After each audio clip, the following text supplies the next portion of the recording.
제목 한번 따라해 봅시다. 나이스한 것은 위험합니다. 다시 한번, 나이스한 것은 위험합니다. 얼마 전에 광주에서 한 친구가요, 20대 젊은 친구가, 청년이 자기 친구 3명을 집으로 초대를 합니다. 초대를 해서 음식을 대접을 하죠.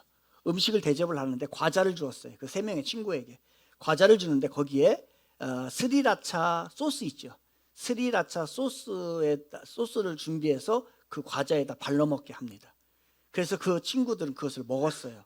먹었는데 나중에 알고 보니까 그 친구가, 그 청년이 자기 친구 3명에게 스리라차 그 소스에 마약을 섞었어요. 그 마약을 섞어 가지고서 그것을 먹게 했던 거예요. 의도적으로 친구들에게 마약 중독을 시키려고. 무슨 얘기예요? 나중에 이 친구들에게 마약을 팔아야 되겠죠. 자기 돈벌이를 하려고 그랬을 거예요. 얼마나 나쁜 사람인지 모릅니다. 얼마나 나쁜 사람인지. 세상에는 나쁜 사람이 너무너무 많아요. 세상에 우리가 생각하는 것보다도 우리의 삶을 망가뜨리고 우리의 영혼과 우리의 몸을 망가뜨리려고 하는 것이 세상 도처에 곳곳에 너무너무나 많이 있습니다. 우리의 자녀들 아무데나 방치하고 아무데나 가고 아무렇게나 놔두면 안 돼요. 세상에는 이렇게 우리를 망가뜨리려고 하는 나쁜 세상 사람들이 세상에 너무너무 많아요. 특히 요즘에는 이 나쁜 친구들이 술을 같이 먹자고 해놓고서 술에다 진짜 마약을 탄답니다. 그러면 이 친구들이 그걸 모르고서 먹었다가 나중에 마약 중독이 되는 거예요. 그러면 그 친구로부터 계속해서 마약을 구입을 해야 되는 이러한 사태가 우리나라에 이미 관영되어 있어요. 이제 내가 나를 지키기 어려워요, 여러분.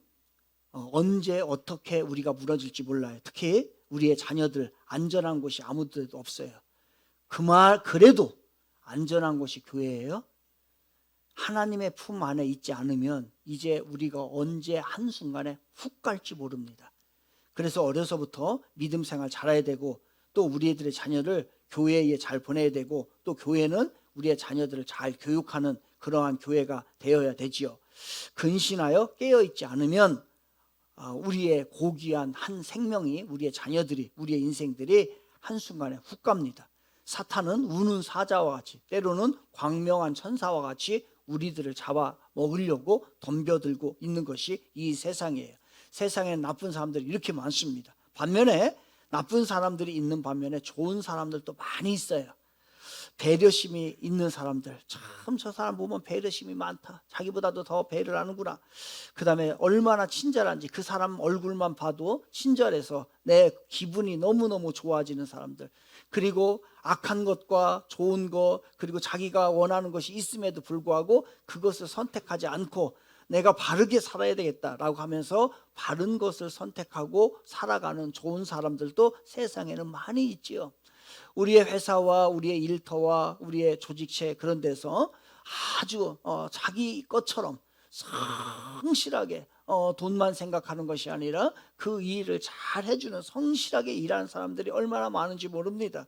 사회에서 어렵고 힘든 일이 이 땅에, 이 세상 가운데 있을 때 그 사회에 큰 도움을 주는 사람들이 많이 있어요. 교회도 마찬가지입니다. 교회도 이렇게 유지되는 것은 누군가가 계속해서 성실하게 애쓰고 수고하기 때문에 교회가 이루어지는 것이고, 교회에서도 신앙생활을 아주 잘하는 좋은 사람들이 많이 있어요. 그래서 모든 것들이 다 유지되는 겁니다. 그러면 여러분은 나쁜 사람이에요, 좋은 사람이에요? 여러분은? 옆 사람을 한번 쳐다보세요. 옆 사람은 나쁜 사람 같아요, 좋은 사람 같아요? 말하기 곤란하지요. 말 안 하셔도 됩니다. 알겠습니다. 여러분은 나쁜 사람으로 살고 싶으세요, 좋은 사람으로 살고 싶으세요? 여러분의 자녀들을 나쁜 사람으로 키우고 싶으세요, 좋은 사람으로 키우고 싶으세요? 오늘 본문에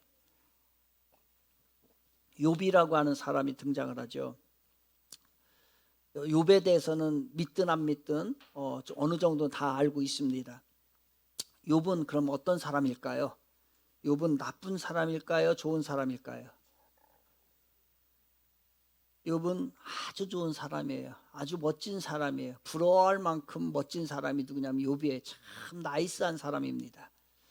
서론에서 욥이 얼마나 멋있는 사람인지, 얼마나 부러워할 만한 사람인지, 얼마나 나이스한 사람인지를 잘 보여주고 있습니다. 욥은 제가 봤을 때는 결점이 없어요. 서론에서 나타날 때 결점이 찾기가 굉장히 어려워요. 우수 땅이라고 하는 그 당시에 이제 욥이 살던 지역입니다. 그 땅에서 큰 재산가예요. 아주 거부입니다. 이 사람이 누구냐면 욥이에요. 근데 꼭 그런 건 아니지만 부자들이 존경을 받는 것은 쉬운 일은 아니에요, 사실은. 근데 이 욥은 그렇게 재산가였지만, 거부였지만 주위 사람들로부터 존경을 받는 인물이 누구였냐면 욥이었어요. 더군다나 주위 사람도 존경을 받는 뿐만 아니라 이제 가정이 참 화목하고 우애가 좋고 유복한 가정이었어요.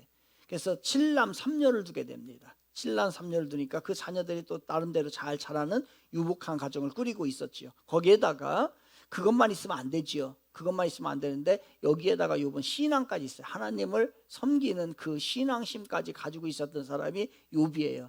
참으로 멋있는 사람입니다. 참으로 나이스한 사람이에요. 참으로 좋은 사람이에요. 마치 무결점의 사람과 같아요. 우리도 한번 욥과 같은 사람처럼 살아봤으면 하는 것이 우리들의 소원이 아닐까라는 생각이 듭니다. 사람들로부터 인정받고 물질적으로도 좀 풍요롭고 신앙심도 좀 있고 가정도 아무런 문제 없이 유복한 가정에서 잘 자란다고 하면 얼마나 좋을까. 어느 것 하나 참 부족함이 없는 그러한 삶이 바로 누구냐면 욥입니다. 그렇다면 질문 한번 다시 하겠습니다. 욥은 나쁜 사람 아니죠? 욥은 좋은 사람이에요. 그러면 욥은 뛰어나고 훌륭한 사람입니까? 욥은 위대한 사람입니까? 그 모든 것을 다 조건을 갖췄어요. 좋은 사람 맞아요. 근데 욥은 뛰어나고 훌륭하고 위대한 사람 맞아요? 그럼 기준을 한번 세워봅시다. 좋은 사람의 기준은 근데 상당히 개인적인 차이가 있는 게 좋은 의미예요. 뭐냐면은 나에게 잘해주면은 좋은 거예요. 나에게 잘못해주는 사람은 나빠요. 우리는 그렇게 생각을 해요. 나에게 어떻게 하느냐에 따라서 좋은 사람이다, 나쁜 사람이다라고 해서 우리가 기준을 정해놓는단 말이에요. 그러니 좋은 사람의 기준은 결국 자기가 되는 거예요. 그러니까 이 세상에서 모두에게 좋은 사람이 될 수 없어요. 그렇다고 모두에게 나쁜 사람도 될 수 없어요. 왜냐하면 좋다라고 하는 기준이 자기에 따라서 자기의 기준이기 때문에 이게 좋은 사람이에요. 그러니까 제가 좋은 사람이 될 수도 있고 나쁜 사람이 될 수도 있어요. 이순신 장군은 좋은 사람이에요, 나쁜 사람이에요? 우리나라 사람이 생각할 땐 좋은 사람이지만 일본 사람들이 생각할 땐 나쁜 사람이에요. 다 자기 기준이란 말이에요. 그러면 뛰어나고 훌륭하고 위대한 사람은 어떤 사람이에요? 이런 사람들은 어느 정도 기준이 되어 있어요. 참 누가 봐도 저 사람은 겸손해. 참 훌륭한 사람이다 라고 얘기를 합니다. 자기의 자랑거리가 있어도 막 자랑하지 않아요. 분명히 있어. 그런데 하지 않고 겸손하게 낮추는 거예요. 그러면서 자기의 성공보다도 누군가 타인이, 특히 후세대들이, 다음 세대들이 성공하기를 간절히 원해요. 그래서 그 사람을 성공시키고 그러한 기틀을 마련해 주는 사람, 참으로 훌륭하고 위대한 사람이에요. 사람들에게 자기의 어떤 그런 그 존재감을 막 카리스마처럼 드러내는 게 아니라 사람들에게 동기부여를 합니다. 잘 할 수 있도록 동기부여하는 사람, 이런 사람들이 뛰어나고 위대한 사람이에요. 자기에 속한 공동체, 일터, 조직체 이런 것들이 다 있어요. 그런데 그 진실된 마음으로 자기가 속한 그 공동체의 성공과 발전을 진짜 하기를 원해. 그것을 이용하는 것만 아니라 내가 속한 곳이기 때문에 발전했으면 좋겠고 성공했으면 좋겠고 이런 것에 대한 비전을 가지고 있는 사람은 위대한 사람이에요. 그러니까 자기보다 남을 먼저 생각하고 남을 위할 줄 아는 사람, 이런 사람은 뛰어나고 훌륭하고 위대한 사람이에요. 그렇다면 다시 묻겠습니다. 욥은 뛰어나고 훌륭하고 위대한 사람입니까? 욥은 나쁜 사람은 아니에요? 욥은 좋은 사람이에요. 그렇다면 욥은 위대한 사람이에요? 여기서 우리 욥기를 한번 보자고요. 욥기를 제대로 읽어야 돼요. 바로 읽어야 되는데, 왜냐하면 욥기는 성경 그 어떤 책보다도 오해가 많은 책 중에 하나가 욥기예요. 우리도 오해를 하고 있어요. 많은 오해를 하고 있는데, 흔히들 욥기 하면 딱 이렇게 얘기합니다. 욥이라고 하는 의인인 욥이 있는데, 이 사람이 고난 가운데에 믿음을 지키고 나가요. 그래서 나중에 그 모든 것을 이겨나가서 결국에는 갑절의 축복을 받은 해피엔딩의 스토리, 이게 바로 욥기서라고 생각을 하고 거기에 주인공이 욥이라고 생각해. 맞죠? 여기에 이의를 갈 사람 거의 없을 거예요. 그렇습니다. 맞아요. 그런 측면이 있어요. 하지만 이렇게만 인식을 하고 욥기를 읽게 되면은 무슨 문제가 발생하냐면요, 욥기의 앞과 뒤만 읽을 거예요. 욥은 42장으로 구성이 되어 있는데 1장, 2장이 서론이고 42장이 결론이에요. 그러면 이 앞과 서론과 프롤로그와 에필로그만, 서론과 결론만 읽게 되면은 우리는 지금 이야기한 이 이야기가 타당해요. 그런데 문제가 발생을 하잖아요. 왜? 욥기는 42장이나 되는 꽤나 긴 책입니다. 그렇다고 한다면 3장으로 마무리하지 왜 중간에 39장이라고 하는 그 많은 부분을 넣어가지고서 욥기서를 분량을 늘렸을까? 쓸 것이 없었을까? 그런 거 아닐 거예요. 왜냐하면 본론이 39장이나 되는 대량의 분량인데 이 39장에는 하나님이 등장을 해요. 하나님이 등장하고 그 하나님과 욥과 그 논쟁 가운데 담판을 벌이는 것이, 어떠한 논쟁의 결론을 내는 것이 어디에 되어 있냐면 다 본론에 가 있어요. 그러니까 우리가 본론을 읽지 않고 39장을 읽지 않고 서론과 결론만 쉽게 읽고 나면은 우리는 해피엔딩으로 끝나는 그러한 일반적인 스토리, 좋은 이야기 정도로 끝내게 된단 말이에요. 그렇다면 하나님은 39장이라 되는 그 본론을 다 쓸 필요가 없었을 거예요. 그런데 우리는 그 부분을 간과할 때가 많아요. 아마 이게 우리의 신앙일지도 몰라요. 우리는 사실 과정이 중요합니다. 모든 건 과정이 중요해요. 그런데 우리는 결과만, 축복만 받으면 되고 결과 일이 잘 되면 모든 것을 다 무마시켜버려요. 아니에요. 하나님은 그렇게 우리가 살기를 원치 않아요. 하나하나 일 처리하는 과정, 그리고 모든 되어져가는 과정, 한 순간순간의 예배, 한 시간의 시간들, 그 모든 것들이 연결되어 있을 때 인생이라고 얘기하는 거예요. 결론 부분에 가서 천국만 가고 결론에 가서 구원만 받는 그런 인생이 아니라 우리들의 삶 하나가 다 연결되고 다 거룩하고 다 잘 되기를, 그 과정 가운데도 중요하게 여기는 것이 하나님의 뜻이에요. 그런데 우리는 그 과정은 중요하지 않아요. 그냥 결론만, 좋은 결과 얻으면 그 사람이 잘 살았다, 잘 됐다, 훌륭하다, 위대하다라고 판단을 하게 된다는 거예요. 욥은 고난 후에 하나님의 더 큰 축복을 받은 사람으로 평가를 합니다. 저도 그렇게 평가합니다. 그 결과 우리는 욥은 처음부터 서론부터 위대한 사람이고 훌륭한 사람이고 뛰어난 사람이에요. 그리고 결론 부분에 가서는 더 뛰어나고 더 훌륭한 사람이에요. 이런 식으로 우리는 욥을 평가를 합니다. 흠잡을 때 하나도 없는, 거기다가 신앙까지 가지고 있으니 얼마나 훌륭한 사람이에요. 아무 결점이 없는 무결점의 사람과 같이 우리는 처음부터 욥기를 읽으면서 처음부터 끝까지 그렇게 이야기를 하고 있죠. 정말 그럴까? 1장 5절을 화면을 보면서 말씀 보겠습니다. 1장 5절 같이 읽겠습니다. 시작. 그들이 차례대로 잔치를 끝내면 욥이 그들을 불러다가 성결하게 하되 아침에 일어나서 그들의 명수대로 번제를 드렸으니 이는 욥이 말하기를, 뭐냐면 이제 잔치가 끝났어요. 나름대로 기념일이라든지 무슨 일이 다 벌어진 거 1년에 몇 번 몇 차례씩 있겠죠. 그러면은 그것이 끝나고 나면은 욥이 이제 가족들을 향해서 다 말하는 거예요. 뭐라고 하냐, 혹시 내 아들들이 죄를 범하여 마음으로 하나님을 욕되게 하였을까 함이라. 욥의 행위가 항상 이러하였더라. 그러니까 이 얘기는 무슨 얘기냐면은 지금 욥의 모습을 정확하게 드러내고 있어요. 그래서 성경을 잘 봐야 돼요. 그냥 무조건 그냥 우리들의 생각대로 이해를 하면 안 된다는 거예요. 욥이 잔치를 하는데 얼마나 좋은 잔치예요. 예를 들어 생일이라든지 어떤 기념일이라든지 이걸 막 재산이 있으니까 그냥 큰 잔치를 벌였을 거예요. 그런데 이 잔치를 즐기고 먹고 즐기는 이 잔치를 한 번도 평화롭게, 한 번도 좋은 마음으로, 즐거운 마음으로 이 잔치를 즐기지 않아요. 이 잔치를 하면서 무슨 생일, 아들의 생일, 자녀들의 생일이 있을 때에 생일 얼마나 기뻐. 그러면 막 한껏 즐겨야 되는데 이 욥은 항상 이 잔치를 하면서 마음이 두렵고 불안한 거예요.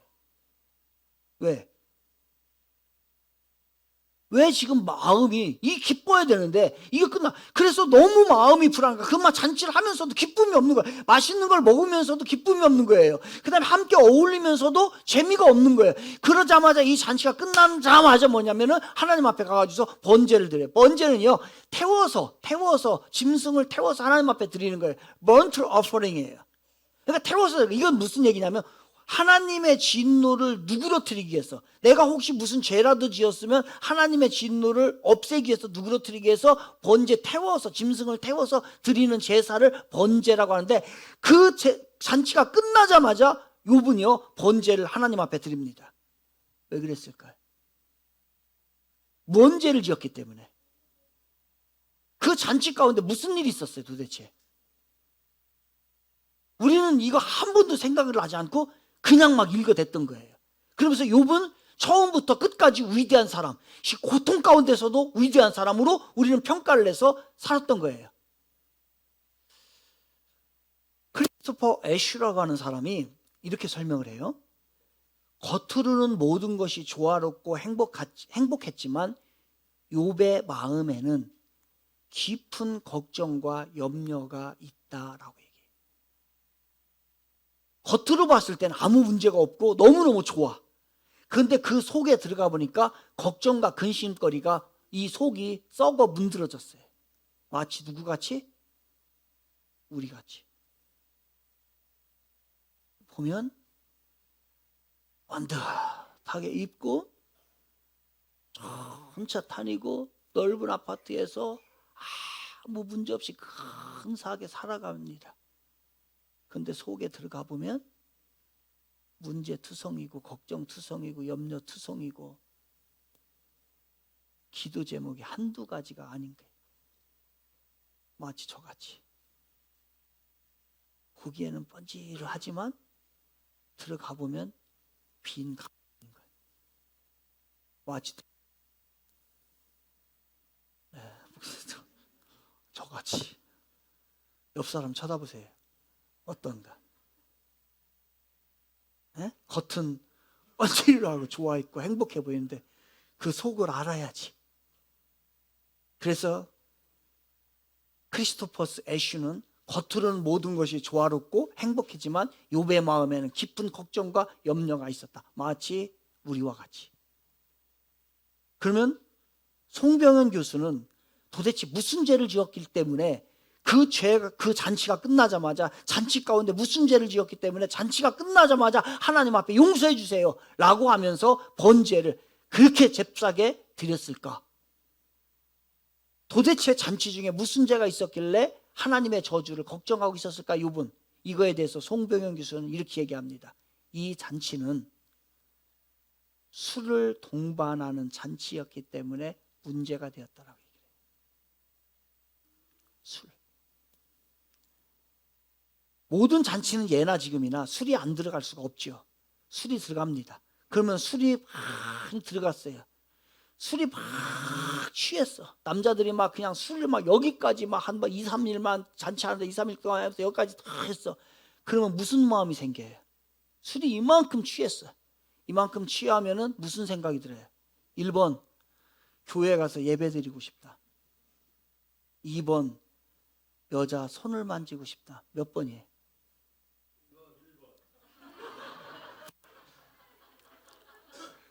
우리 교인들은 다 1번이겠죠. 지금 말고 옛날 얘기해보자. 몇 번이에요? 옛날에. 옛날에는 2번, 지금은 1번. 우리 성도님 친구들은 몇 번이에요?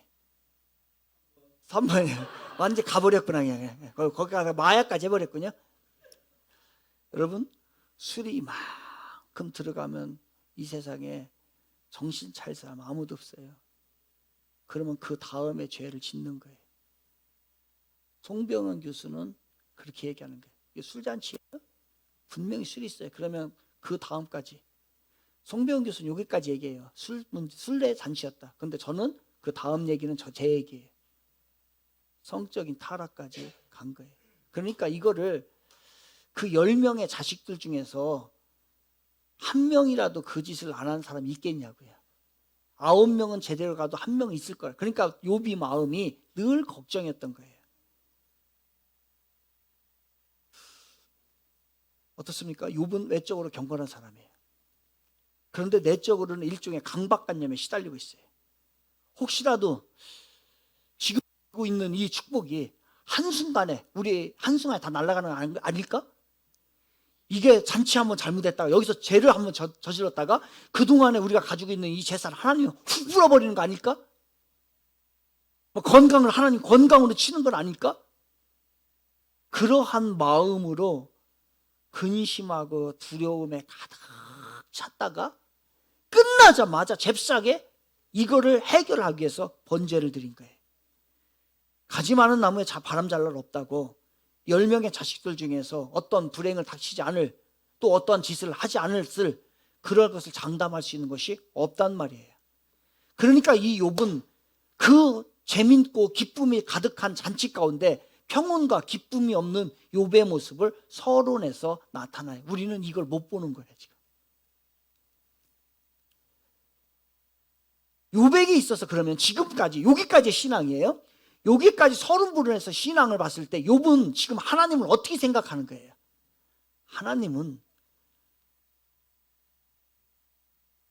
하나님 앞에 죄를 짓는 자는 하나님이 반드시 진노하신다라고 하는, 심판하신다라고 하는 이 징벌하시는, 진노하시는 하나님에 대한 것이 강하게 가지고 있던 것이 욥이에요.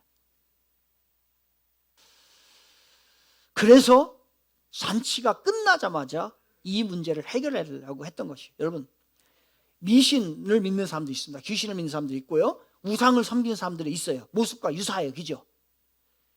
귀신에게 재물을 갖다 바칩니다. 귀신을 사랑하고 귀신을 경배하기 위해서 재물 갖다 바치는 거예요? 왜 바치는 거예요? 일반 미신을 섬기는 사람들 왜 바치는 거예요? 귀신을 사랑해요? 귀신이 좋아요? 내 갖다 바치고 갖다 돈 내고 그리고서 그 귀신을 섬기는 거예요? 왜 그러는 거예요? 사랑하기 때문에? 아니요. 두려워서. 귀신이 나 어떻게 할까 봐. 그래서 귀신을 달래는 거예요. 물질을 갖다 주면 이거 먹고 마음 좀 안정시키세요.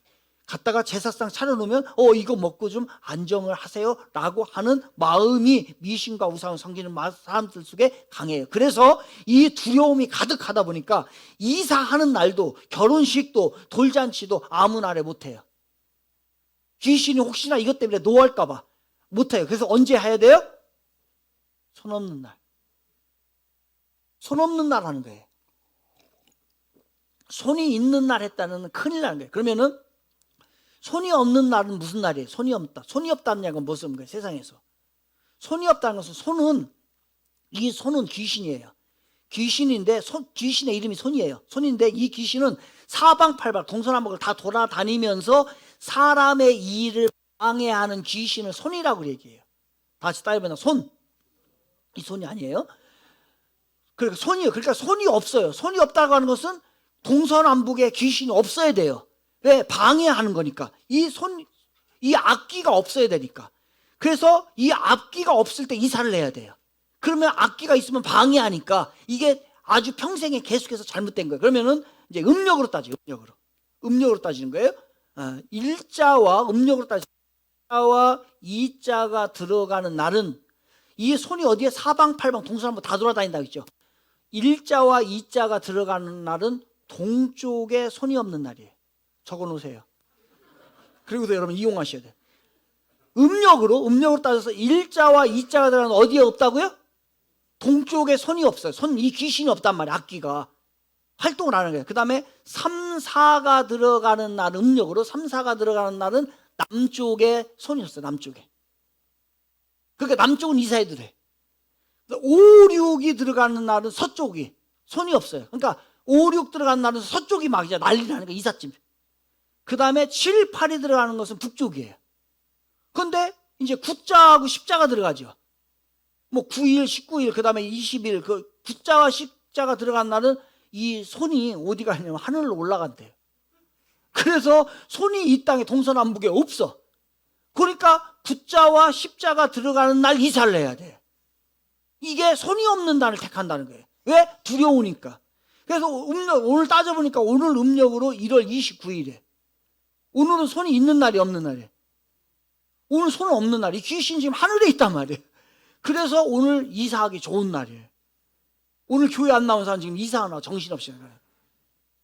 이게 손이, 그래서 오늘 택하는 거예요. 아마 오늘 이사할 날짜 잡은 사람 중에서 오늘 날짜를 잡은 거예요. 여러분, 오늘날도 우리가 교회 다니지 않는 사람들이 있지만 교회 다니고 신앙 있는 사람들도 완벽하게 변화가 되지 않았기 때문에 이 미신적인 습성이 우리 안에 있어요.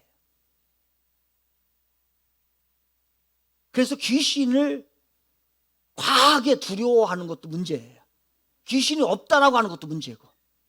그런데 귀신을 너무 과하게 두려워하다 보면은 이러한 일들이 발생을 해요. 지금 욥도 마찬가지예요. 그 시대의 욥도 예외일 수는 없어요. 욥도 마찬가지로 그러한 상황이에요. 그래서 사람들이 이 귀신을 두려워하는 거예요. 현대에 가면 갈수록 점, 사주, 그 다음에 타로 이런 것들이 점점 더 늘어나요. 왜 그럴까? 특히 젊은이들이 그렇게 하는 것은 두려움이 크다는 거예요. 미래에 대한 두려움이. 그러니까 점점 생길 수밖에 없어요. 이게. 그거는 왜냐하면 귀신을 사랑하고 귀신을 경배하고 존경해서가 아니라 귀신이 두려워서 혹시나 나에게 해를 주냐. 그렇다고 난 미래에 방지해야지. 손이 없는 날에 이사해야지. 이런 거와 똑같은 거예요. 이게 바로 욥이 전통 신앙은 가지고 있는데 전통적인 미신적 악습에서 완전히 벗어나지 못한 모습을 1장 5절에서 이야기하고 있는 거예요. 또 하나 1장 5절이 그래서 중요한데 1장 5절 다시 한번 볼게요. 그들이 차례대로 잔치를 끝내면 욥이 그들을 불러다가 성결하게 하되 아침에 일어나서 그들의 명수대로 번제를 드렸더니 이는 욥이 말하기를 혹시 내 아들들이 죄를 범하여 이렇게 돼 있어요. 그럼 지금 욥에게는 아들이 7에다가 딸이 3이에요. 그러면 뭐라고 써야 돼요? 아들들과 딸들로 해야 돼. 그죠? 근데 아들들만 이야기 나와요. 이게 욥의 사상이에요. 즉 무슨 얘기냐면 욥은 지금 아들 중심이에요? 딸 중심의 삶을 살고 있어요? 아들 중심의 삶. 에이 목사님 그냥 아들들 하면 그냥 아들 딸을 대표하는 거겠죠 라고 말을 해서 해석을 한 사람이 있는데 근데 그건 잘못된 해석이에요. 왜? 오늘 42장을 읽었는데 42장 한번 볼까요? 42장 혹시 볼 수 있나요? 또 넘기고요. 딸, 아들, 딸. 그런데요. 딸은 여미마라 이름할 거. 나중에 가서는요. 아들의 이름은 하나도 안 나와. 그런데 딸의 이름은 정확하게 기록하고 있어요. 그러니까 변화된 모습이에요. 그러니까 지금 서론에서 부분에 있어서 이 말이 안 맞는 거예요. 그러니까 지금 여전히 욥은 신앙은 가지고 있어요. 신앙은 가지고 있지만은 여전히 남존 여비 사상이 강한 시대적 풍조를 따르고 있다는 거예요. 그럴 수 있어요. 그 당시엔 더 강했을 것이니까. 아무튼 간에 지금 이제 서론을 정리하겠습니다. 서론 1, 2장을 정리할게요. 첫째, 욥은 하나님을 믿고 있었다. 하지만 하나님을 향한 즐거움이 있었다 없었다? 없었다. 신앙은 있는데 하나님으로 즐거워하지 않아요. 우리 다 예수를 믿어요. 근데 그 예수 인해서 기쁨 있는 사람이 있는가 하면 그냥 믿는 거예요. 그냥 다 여전히 두려워하는 사람도 있는 것처럼 그런 거예요. 또 하나 바로 욥은 신앙적인 가치관, 세계관을 가지고 있었지만 여전히 세속적인 남존여비의 세상의 풍조의 사상으로 가득 차 있었다 이거예요. 이게 욥이에요. 그럼 욥이라는 사람은 좋은 사람이에요? 아니에요? 좋은 사람이에요. 나이스한 사람이죠. 하지만 위대한 사람이 아니에요? 아직 위대한 길로 가고 있는 것이 욥이에요. 아직 뛰어난 사람이 아니에요. 여러분, 욥은 경제적인 여유, 자식의 성공, 사회적 인정, 좋아 보이는 신앙, 이 모든 걸 다 가졌어요. 진짜 나이스한 사람이에요. 너무너무 나이스해요. 부러울 사람이에요. 그러나 좋은 사람으로 남는 것은 바람직하지 않아요. 이걸 넘어가라고 하는 것이 욥기의 이야기예요.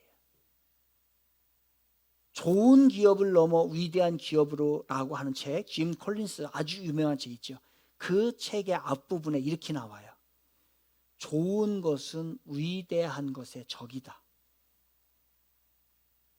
좋은 것은 위대한 것의 적이에요. 지금 뭐냐면요, 좋은 것에 안주해 버리기 원한다면은 위대한 사람이, 뛰어난 사람이, 훌륭한 사람이, 하나님이 기뻐하는 사람이 못 됩니다.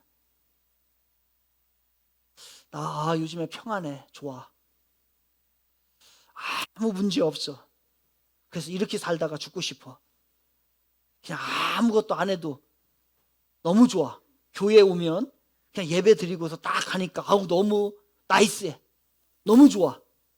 그 예배 딱 드리고 뭐 불편한 것도 하나도 없고 신앙에 도전도 없고 기도해야 될 기도 제목도 없고 그냥 와가지고 일주일에 한번 딱 드리고 나이스하게 딱 끝내는 신앙인, 너무너무 나이스해 보여요. 하지만 나이스한 거 위험합니다. 위험해요. 왜? 하나님은 이걸 뛰어넘기를 원해요. 그래서 좋은 사람에서 편안하고 안일하고 자기주의에 빠져 있어서는 절대로 안 되고, 이걸 뛰어넘어서 하나님의 기쁨이 되는 위대한 사람이 되기를 간절히 원하고 있는 것이에요. 여러분이 그런 사람 되길 바랍니다. 서론에서 잃어버렸어요. 다. 재산도 다 잃어버려, 서론에 가지고 있었던 거, 그리고 자식도 다 잃어버렸는데 결론에 오늘 봤어요. 결론에 가서 다시 되찾게 됩니다. 잃어버린 소유 목록이 다시 정확하게 2배가 돼요. 서론 1장 3절에서는 욥이 가지고 있던 것은 양 7,000마리, 낙타 3,000마리, 소 500결이, 암낙이 500마리였는데 다시 돌려받아서 정확하게 2배가 됩니다. 양이 14,000, 낙타가 6,000, 소가 1,000결이, 암낙이가 1,000마리가. 그래서 욥은 갑절의 축복을 받았어요. 맞아요, 안 맞아요? 재산이 2배로, 정확하게 2배로 늘어났어요. 그래서 욥은 고통을 겪고 난 후에 재산이 2배로 늘어났기 때문에 욥은 갑절의 축복을 받았습니다. 위대한 신앙입니다. 맞아요, 틀려요? 맞아요. 2배로 됐으니까. 그렇다면 자녀들을 한번 보자고요. 예전에 10명의 자녀를 허락해 줬어요. 그런데 그 자녀들은 뒤에 후반부에 나온 자녀들보다도 더 나은 자녀는 아니에요. 처음에 죽은 자녀들 그냥 평범한 자녀였고, 못난 자녀였고, 여전히 세상 것과 함께하는 그런 자녀들이었고, 하나님을 믿지만 깊은 신앙을 갖지 못한 자녀였어요. 그런데 그 자녀들이 다 죽고 이제 하나님께서 결론 부분에서 10명의 자녀를 줬는데 이 딸들이 전에보다도 너무너무 예뻐요. 그래서 그 지역에서 미모가 아주 훌륭하게 뛰어났어요.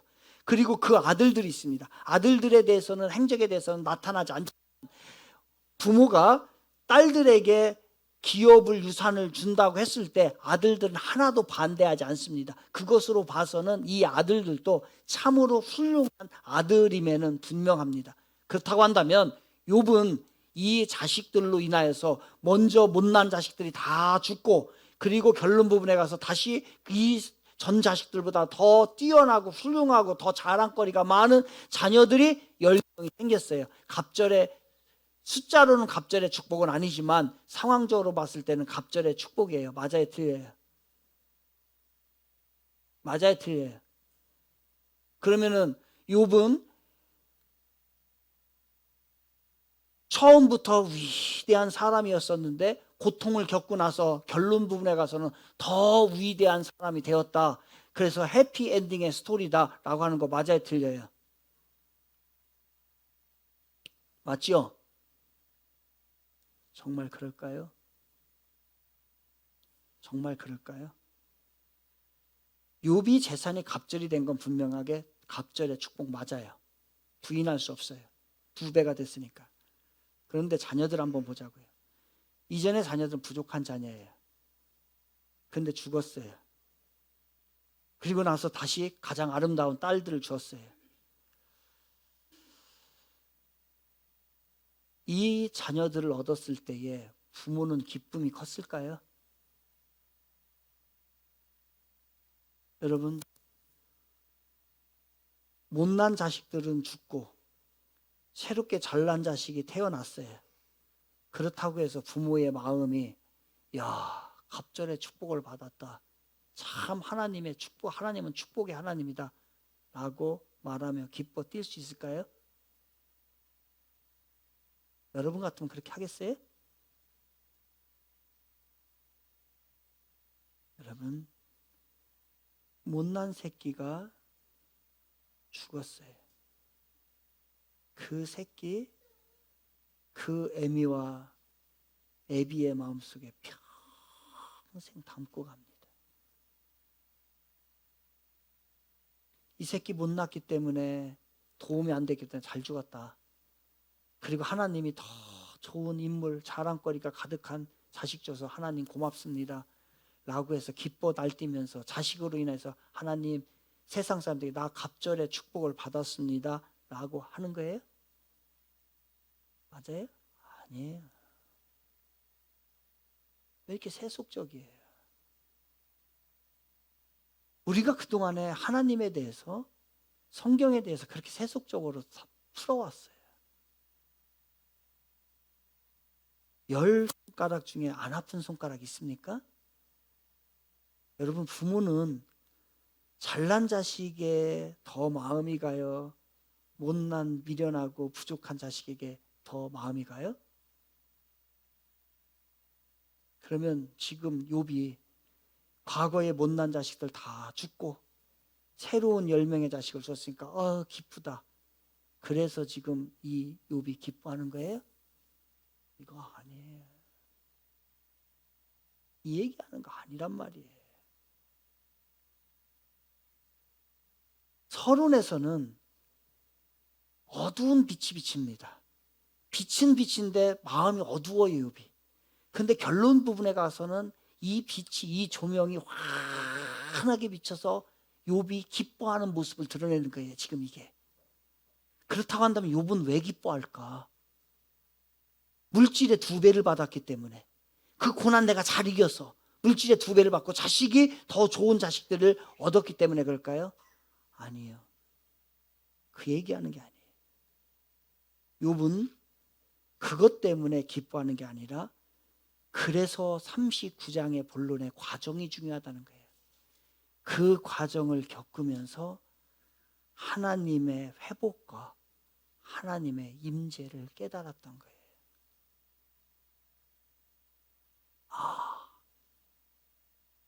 전에는 내가 하나님을 잘 몰랐구나.